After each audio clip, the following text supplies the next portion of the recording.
मातंग संमेलनचे तुम्ही आयोजन केलेलं आहे. काय नेमकं हे संमेलन ठेवलं मागच्या वेळी काय असेल? विशेष म्हणजे सामाजिक क्षेत्रामध्ये गेली 17-18 वर्षापासून मी काम करतोय.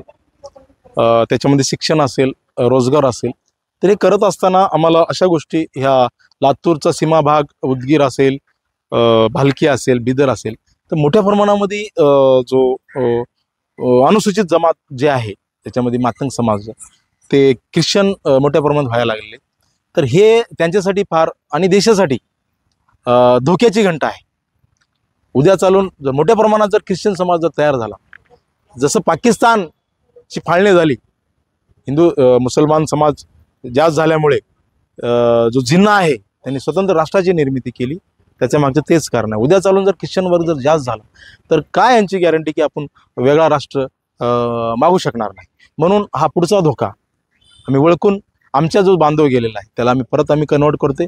आणि सुप्रीम कोर्टाचा एक निकाल आलेला आहे 26 नोव्हेंबर 2024 की जे धर्मांतरित झालेले त्यांना अनुसूचित जातीचा दर्जा समाप्त होतो. जरी कोणते शिकलेला असेल, तो MA BEd केलेला असेल, PhD केलेला असेल किंवा वॉट एव्हर इट इज, त्याला त्या सरकारचा फायदा अनुसूचित म्हणून मिळणार नाही. मग तो माझाच एक बांधव आहे, माझाच भाऊ आहे, तर ह्याला जर नुकसान होत असेल तर त्यांना ते नुकसान होऊ नये म्हणून मी प्रयत्न करणार आहे. तसंच एक मुंबईमध्ये आम्ही हा एक मोठ्या प्रमाणामध्ये कार्यक्रम घेतलेला आहे.